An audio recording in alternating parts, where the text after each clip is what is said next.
So, this past week, I noticed that a bunch of gamers on Twitter were suggesting that the people defending Sony right now, Sony's attempt to kill physical discs, were actually not humans, that they were hired bots deployed to do damage control. And I've got to be honest, my gut reaction was to think that this idea was probably overblown. I mean, sure, the internet's full of bots and you'll find them on either side of whatever. But then, well, I started digging into it through the comments, specifically responding to Sony's posts on Twitter, purely out of curiosity. And I think this might actually be true.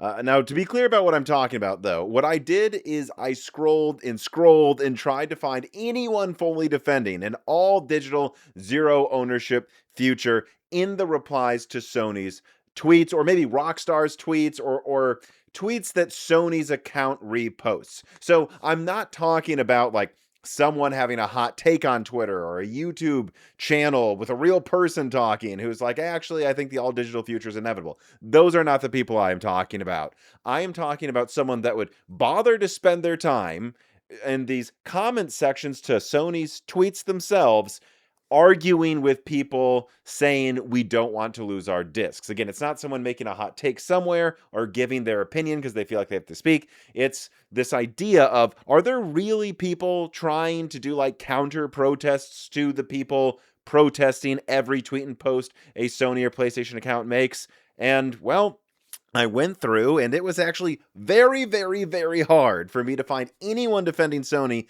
in these replies. Like, it really, in some posts, I couldn't find them. I don't know if that's just Twitter's algorithm showing me the replies it thinks I want to see to stay engaged. Maybe, I don't know. But it was very hard. And so if there was a sizable amount, I think I would have seen more. In fact, I can count on like one hand what I could find in an hour. And well, what I did is when I found someone who was defending Sony's decision to kill discs, I scrolled through their entire history on Twitter with a high resolution video really quickly, and then I uploaded these to Gemini Pro and told Gemini to flag these things. That way I could go through years of tweets and find red flags. Now, I also manually went through a lot of it myself, and the funniest things were mostly found by me, but still, this allowed me to do a quick snapshot analysis. And yeah, I think all three of the examples I found are actually bots. Now, to be clear, there's no way for me to be 100% sure someone's a bot. Well, except for case study 3. That person, I am 100% sure was a bot.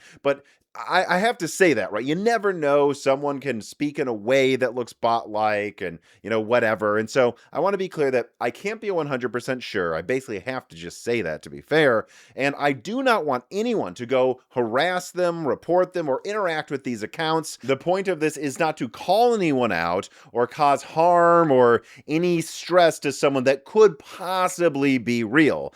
But here's the thing. I thought I had to show them for this piece of investigative journalism to even work, right? If I don't bring the receipts, if I don't show the full examples, I can't make my point. So I had to show them. But again, if they are real, for that matter, for any chance that they could be, do not harass them. All right, so let's get to the case studies, as I call them. So case number 1, this person is a supposed fan of One Piece that conveniently uses the main character to hide his face.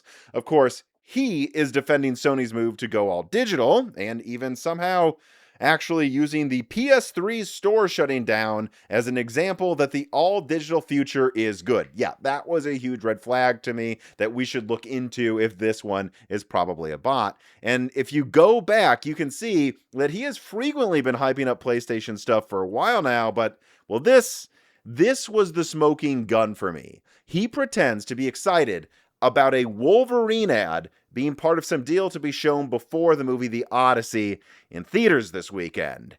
And he was hyping up The Odyssey just 2 days before it was publicly announced that there'd be this big Wolverine Odyssey deal. How did he know that? I guess maybe he just decided to become a big Christopher Nolan fan, despite not really talking about that at all in his account in the past, 2 days before a big deal with Sony, but I find that unlikely. And if you go back through his timeline as well, he oddly has rabid interests, one after another, that are sometimes months or years apart with radio silence. It's a hallmark of bots on Twitter. Like this person, like for some reason, for a few months, all Dragon Ball Z posts and then all WWE posts, and the WWE posts have perfectly spelled with parts of it capitalized tweets, like they were given to him from a corporation. Like, so if you see a person who, like, for 1 year is just all of this weird political, like, hate stuff, and then they're gone for a month, and then all of a sudden it's all perfectly written corporate-y WWE tweets, and then a year later it's time to talk about PlayStation. That is how you know that this person is almost for sure a bot. I'm not 100% sure with this person, but I've got to say I'm 90% sure. All right, now let's move on to case study 2, the supposed Rockstar mega fan. This account was pretty bad. It came off like an official Rockstar promotional account that was constantly defending them on Twitter, and yet it has an unused TikTok account it links to for no reason, almost like it's preparing to use that one as a bot, like swarm account, but hasn't started using it yet. Why link to it if it's not used? And then in the past also has hyped up a lot of accounts that are now deleted, almost like they were part of a purge of bots. But this for me was the most damning thing. The account is supposedly 6 years old, and yet the first post was from a month ago and basically was just a promotional tweet for GTA 6. Yeah, this one here, I am 99% sure this one is a bot. I mean, just look at the hashtags. It looks completely corporate-y. But, all right, so I said 90%, then 99%. What about that one account I said I'm 100% sure of? Well, we're going to get to it. The alleged Christian, sometimes Nintendo, sometimes PlayStation, sometimes PC gamer, depending on who's paying the account that month, and always AI-generated fan that is 100% a bot. We're going to get to that after an ad from a sponsor. You guys know I spend a lot of time analyzing what the big tech companies are doing behind the scenes, and one thing that is constant is they are obsessed with monetizing your data. And it's actually kind of funny when you think about it. We have encryption as standard in basic chat apps, and yet most people still let massive corporations scan their personal emails just to build profiles and serve targeted ads, which I don't think you should gloss over. It's not like, oh, so what? My ads are targeted. When a company profiles you, they can curate exactly what you're exposed to, exactly what news you see, and exactly what ideas you interface with. And that becomes a narrower feed over time, and to some degree can eliminate free choice. And that's why I'm highlighting Proton Mail today, the sponsor of this piece of content, as a secure alternative built by CERN scientists that operates under strict Swiss privacy laws to make true privacy the default. With Proton Mail, you get zero access encryption, meaning absolutely no one, not even Proton, can read your emails, and all of those hidden trackers and spam are blocked automatically. And I actually have it. I've been using it for almost a decade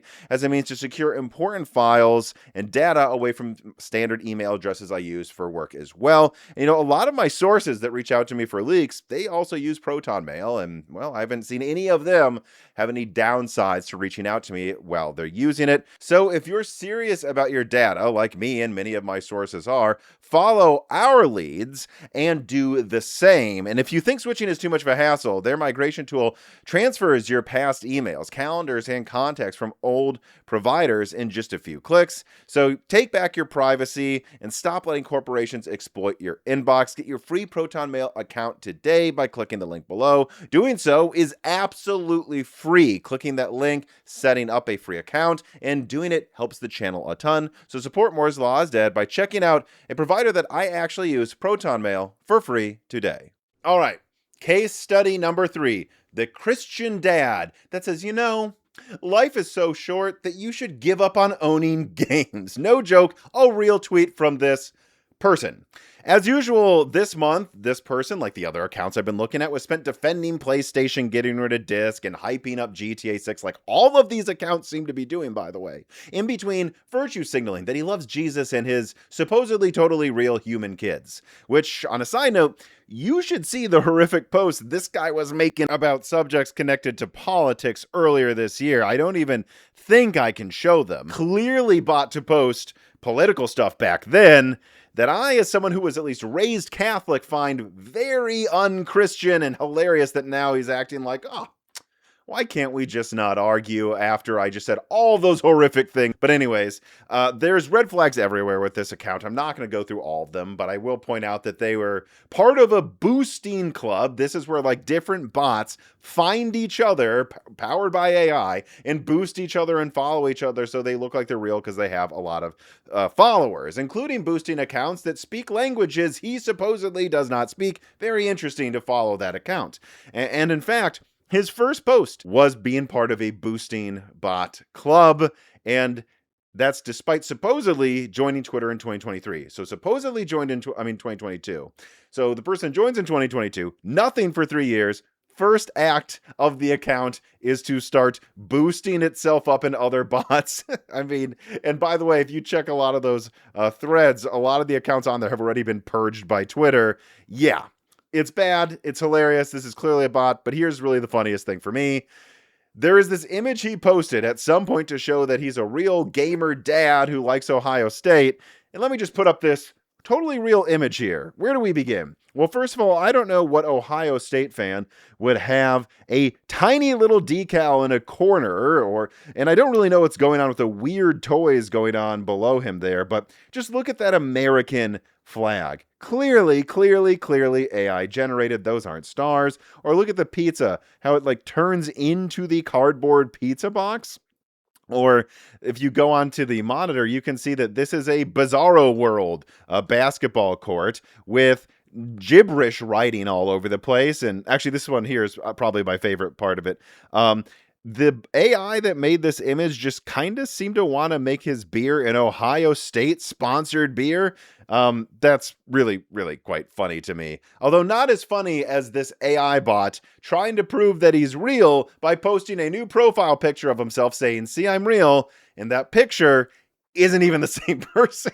So look, there you go. Yeah, I could almost not find anyone defending Sony's actions this month in the replies to their actual posts on Twitter. And every person that I did find, I mean this, every person that I found was a bot. So does that mean I'm not saying everyone who's defending this is a bot? No, but I am saying that the defenders in those Sony posts seem to mostly be, at least. Again, I can't be sure I've checked everything, but that's what it seems like. And well, does that mean I'm sure that Sony hired these bots?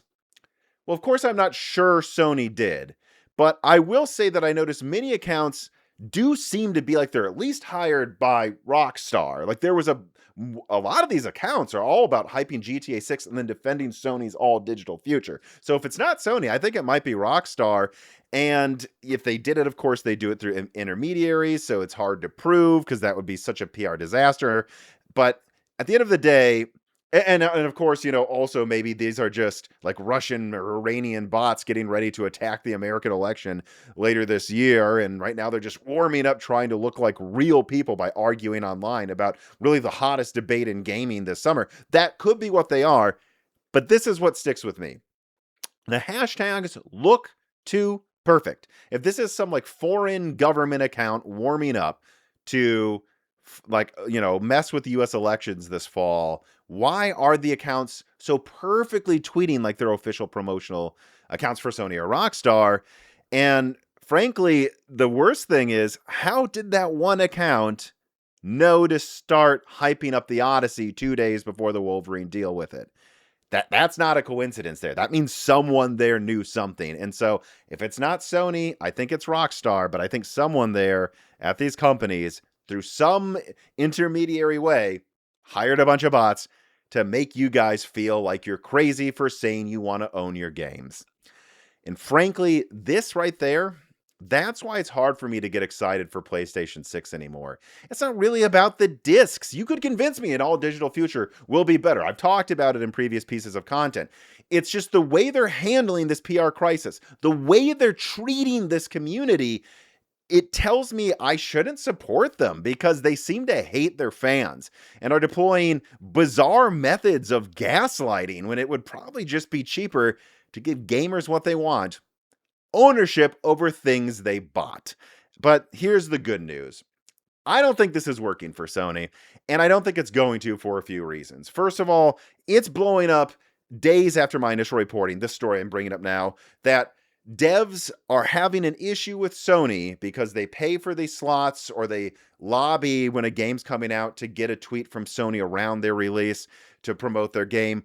Devs are starting to get really pissed off that when their game is promoted by Sony, it's during a backlash and it actually looks like it's actually counterproductive to making their game get more sales. That is going to become a bigger and bigger issue for Sony if this continues. Publishers saying, yeah, we're not interested in your marketing deals anymore because everyone hates you, so we think we'll just do our own marketing deal. That's a huge problem. I think that's a thing that could force them to back down here.